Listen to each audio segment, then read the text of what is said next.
अस्सलाम वालेकुम रहमतुल्लाहि बरकातुहू। आइए जानते हैं आज हम SS high school junior college Morba के टॉपर से और मुलाकात करते हैं इनसे और इन्होंने किस तरह से इस मुकाम को हासिल किया, किस तरह से इनका ये सफ़र रहा, इसके बारे में हम मुख्तसर तौर पर मालूमात हासिल करते हैं। शोर इस्तिकबाल है आपका और आपने जो नुमाया कामयाबी हासिल किए, अव्वल नंबर से कामयाबी हासिल किए, 94.20% इनको मिले हैं स्टैंडर्ड 10। कितने परसेंट आपके? 89.80। तो ये जो आपने कामयाबी हासिल की तो आपको कैसा महसूस हो रहा है? माशाल्लाह आपने नुमाया कामयाबी हासिल की, आपको बहुत बहुत मुबारक। तो आपको किस तरह से महसूस हो रहा है? माशाल्लाह अल्हम्दुलिल्लाह बहुत अच्छा महसूस हो रहा है।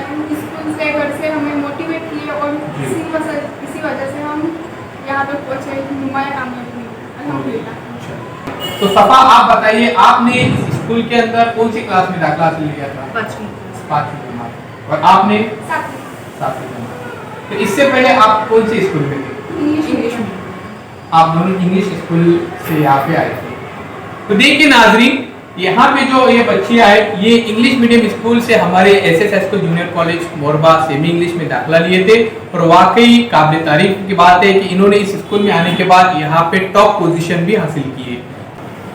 आप बताइए कि यहाँ के असातिज़ा ने किस तरह से आपको गाइडेंस किया, किस तरह से आपकी रहनुमाई?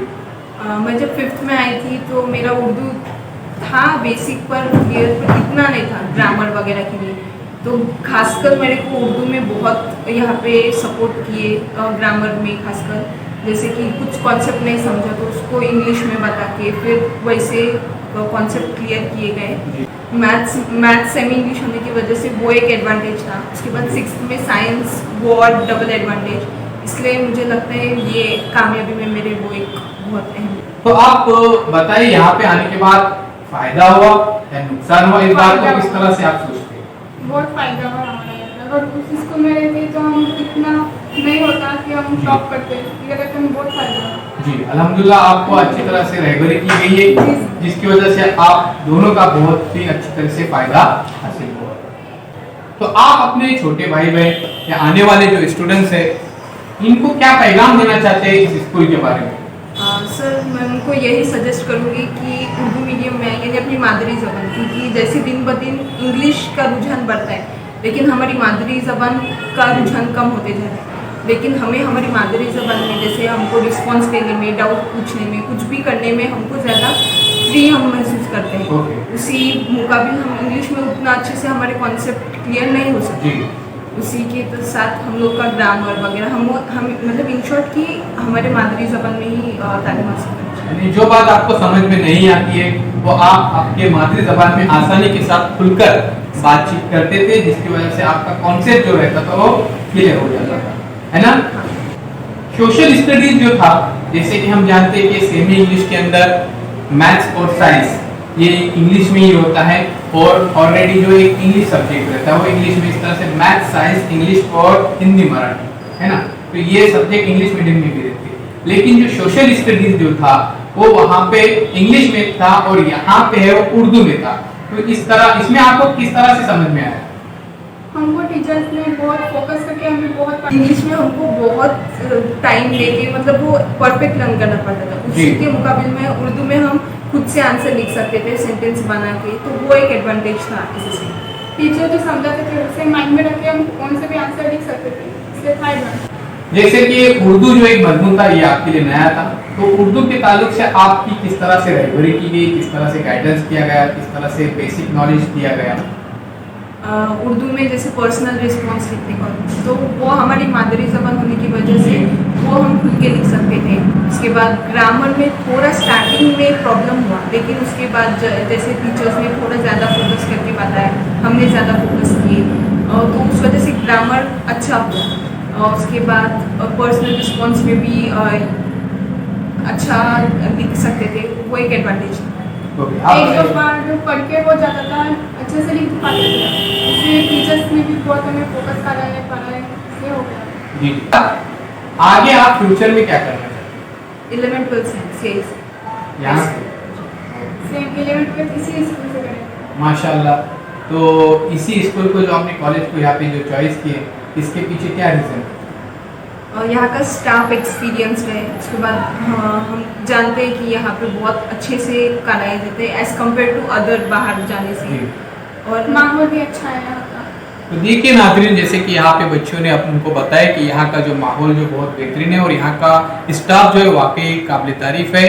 तो इसीलिए यहाँ पे ये एडमिशन लेना चाहते हैं 11-12 के अंदर, यानी SS high school junior college Morba के अंदर स्टैंडर्ड 5 से लेकर स्टैंडर्ड 12 तक आप यहाँ पे तालीम हासिल कर सकते हैं। तो फ्यूचर में जैसे आप क्या बनना चाहते हैं? जैसे मेरी तो उम्मीद है कि अल्हम्दुलिल्लाह आप डॉक्टर बने, नुमाया कामयाबी हासिल करें। आप क्या बनना चाहते हैं? इंशाल्लाह जैसे कुछ टीचर्स का सजेशन था कि बायो वगैरह अच्छा है, तो ज़्यादातर मेरा जो रुझान है वो मेडिकल की तरफ, तो स्पेशली आपकी ख्वाहिश थी तो अच्छा। इसके। अच्छा, शुक्रिया। इंशाल्लाह आपको नुमाया कामयाबी मिले, अल्लाह कामयाब करे, आपके माँ बाप की दुआओं का साथ है अल्हम्दुलिल्लाह। तो आप बताइए कि आप जो 10 के बाद क्या बनना चाहते हैं? 10 के बाद 11-12 ही करेंगे, लेकिन एक तो फार्मासिस्ट हम करेंगे, लेकिन हमारा प्लान ए है कि वो तो प्लान बी है फार्मासिस्ट का। प्लान ए है कि सब लोग एजुकेशन के फील्ड में ही आगे जाते हैं, लेकिन हम एजुकेशन के फील्ड में एक तो गए तो नहीं तो फिर सब स्पोर्ट के फील्ड में कोई नहीं जाता, तो हम चाहेंगे हम कुछ अलग करेंगे डिफरेंस। आप बताइए कि आपका जो पसंदीदा जो स्पोर्ट है वो कौन सा है? बैडमिंटन। बैडमिंटन। तो आप बैडमिंटन में करियर बनाना चाहते हैं। तो सफा बताइए, आपने इम्तिहान के लिए जो मनसूबबंदी किए थे, जो प्लानिंग किए थे, जो हमारे जो नए स्टूडेंट्स है, उसके बाद इस साल के जो बैच के स्टूडेंट्स है, ये जानना चाहते हैं आपसे कि किस तरह से आपने इस टारगेट को कंप्लीट किया, क्या प्लानिंग की आपकी, रोजाना का क्या मामूल था, इसके बारे में थोड़ा सा हमारे बच्चों को बताइए। फजर के आधा घंटा पहले उठ के सब फ्रेश वगैरह होके थोड़ा रिविजन करने की, उसके बाद नमाज के बाद वापस से थोड़ा पढ़ने बैठने, 1-8 घंटा पढ़ने बैठने का। उसके बाद स्कूल से आने के बाद दोपहर को होमवर्क या फिर कभी आराम, और शाम को पूरा टाइम स्टडी के लिए जी। उसके बाद रात को 10, साढ़े 10 या 11, मैक्स टू मैक्स 12 तक स्टडीज़। तो देखिए डियर फ्रेंड्स, स्टूडेंट्स, इस बात को ध्यान में रखिए और आप भी इस टाइम टेबल को फॉलो कीजिए, इंशाअल्लाह कामयाबी आपको जरूर मिलेगी। अच्छा, आपकी प्लानिंग कैसी थी ये बताइए। हम तो स्कूल से जाने के बाद होमवर्क वगैरह कंप्लीट करने के, फ्रेश होने के बाद फिर शाम में ट्यूशन जाने की, वो 8 बजे तक होने की, और फिर घर आने के बाद फ्रेश होने के, खाना वगैरह होने के बाद रात को दोबारा पढ़ने बैठे थे 11:30 बजे, उतना ही हम बस पढ़े।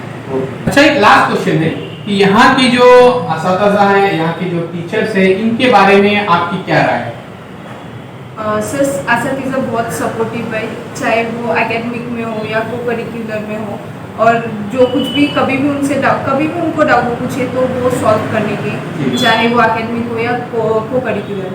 उसके बाद उन्होंने करियर काउंसलिंग भी जैसे एक क्लासेस के दौरान करने के, उसके बाद हमें किस तरह से स्टडी करनी चाहिए कि हम शानदार मार्क्स ला सकें, वो सब उन्होंने हमें बताया कि हम कैसे प्लानिंग कर सकते हैं, अपना टाइम कैसे मैनेज कर सकते हैं।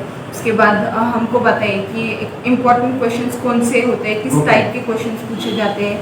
उसके बाद और भी हमको हमारी लाइफ से जुड़े कि हम आगे क्या मिस्टेक्स करते हैं, हम अभी पेपर्स में क्या मिस्टेक करते हैं, और हमें किन चीज़ों से बचना चाहिए या किस चीज़ों में अपना टाइम वेस्ट नहीं करना चाहिए, ये सब हमें। जैसे कि हम जानते हैं कि अपनी जो स्कूल है ये डिजिटल है, यहाँ पे डिजिटल तरीके से भी टीच किया जाता है, तो यहाँ पे आपके कौन से जो लेसन थे, किस तरह से होते थे, इसके बारे में थोड़ा सा बताइए। साइंस में खासकर साइंस सेकंड में हमको टीवी पे बताते थे, जिसकी वजह से हमारे कॉन्सेप्ट और अच्छे से क्लियर होते थे, एनिमेशन वगैरह के ज़रिए देख के। उसके बाद हम लोग को साइंस फर्स्ट के भी इधर साइंस लैब में एक्सपेरिमेंट्स करा के, उससे हमारा बेसिक जो है वो क्लियर हुआ, ताकि हमको आगे जाके प्रॉब्लम ना हो। अच्छा, आपकी स्कूल में जो कंप्यूटर लैब है, इसके बारे में थोड़ा सा बताइए। काफ़ी बड़ा लैब है, और जो वहाँ की टीचर थे रशीदा मैडम, वो बहुत अच्छे से सिखाते थे, फोकस देके अगर कुछ नहीं आता था तो बहुत अच्छे से बताते थे, बारीक से बारीक चीज़ को हमको बताते थे। जी। तो डियर स्टूडेंट्स, आप जानते हैं कि हमारे स्कूल के अंदर यहाँ पे बेहतरीन लैब है, अलग अलग केमिस्ट्री की लैब अलग है, फिजिक्स की है, बायोलॉजी की लैब अलग है, और साथ ही यहाँ पे कंप्यूटर लैब भी बहुत ज़्यादा बड़ी है। उसके बाद लाइब्रेरी भी है, तो एक क्वेश्चन हम लाइब्रेरी के ऊपर भी इनसे पूछते हैं। तो सफा, हमको बताइए अपनी जो लाइब्रेरी है इससे आपको किस तरह से फायदा हासिल हुआ?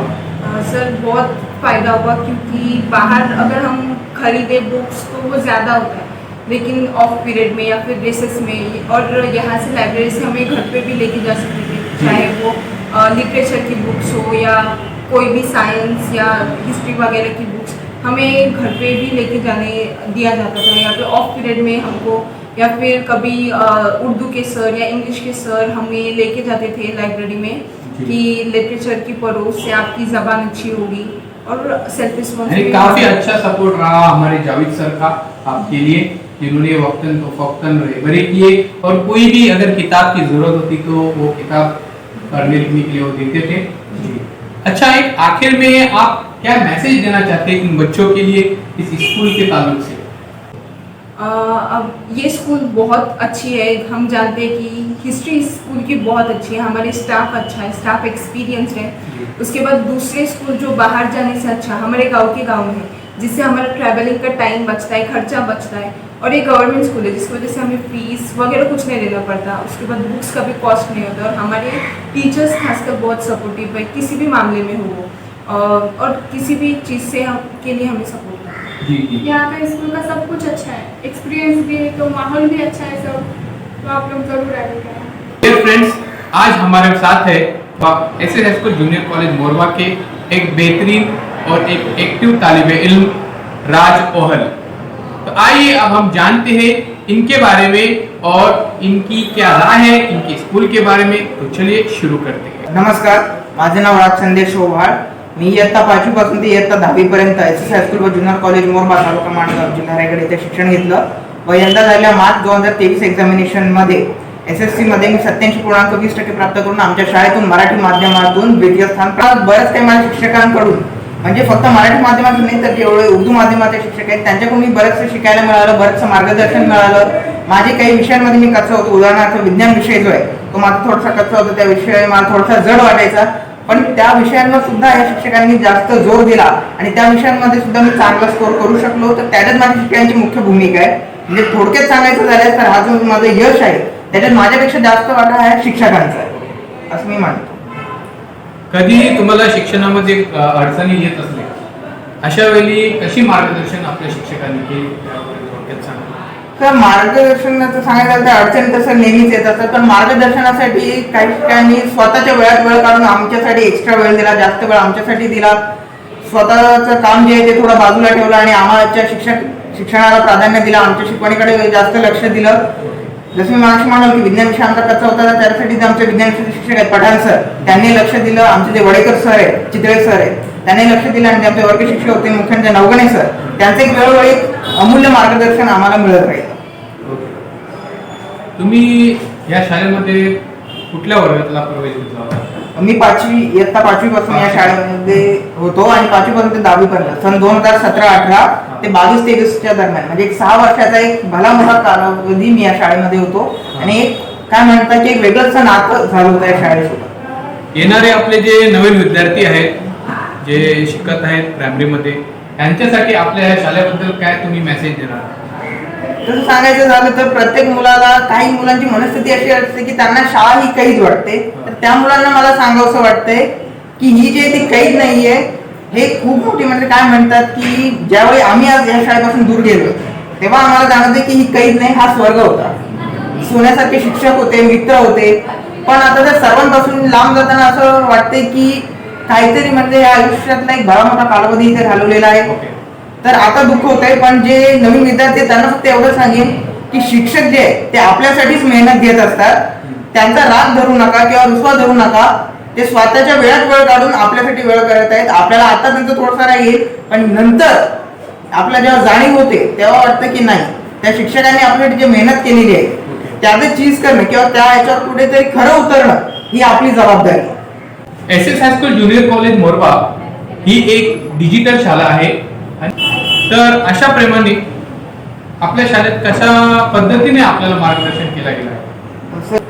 तसं सांगायचं झालं तर आम्हाला सुरुवातीपासूनच जे लॅपटॉप आहे त्याच्या माध्यमातून जे गायकवाड सर आहेत, मनीषा मॅडम आहेत, ते आम्हाला लॅपटॉपच्या माध्यमातून शिक्षण देत होते 5वी ते 7वीच्या त्यानंतर जेव्हा आलो त्यावेळी आमच्या जो इयत्ता 10वीचा वर्ग आहे तिथे प्रोजेक्टरची सुविधा आहे, तर त्याच्या माध्यमातून आम्हाला बरेचसे कॉन्सेप्ट शिकवण्यात आले. आणि त्याचप्रमाणे आमच्या शाळेच्या प्रयोगशाळेमध्ये आपण इथं पाहू शकतो की जी डिजिटल टीव्ही आहे, रेडमीचा जो स्मार्ट टीव्ही आहे त्याची सुद्धा सुविधा आहे. तर त्याच्या मार्फत सुद्धा विज्ञानचे काही कॉन्सेप्ट, गणिताचे काही कॉन्सेप्ट जे आहेत ते आम्हाला बऱ्याचशा रित्या समजावण्यात आले. आणि याचा सुद्धा आमच्या शिक्षणामध्ये फार मोठा वाटा आहे, किंवा आमच्या यशामध्ये यांची फार मोठी भूमिका आहे. कारण की हे जे डिजिटल शिक्षण आहे त्याद्वारे जे शिक्षण आहे किंवा जे काही कठीण सब्जेक्ट्स आहेत ते बऱ्याचशा प्रमाणात सोपे झालेले दिसून येतात.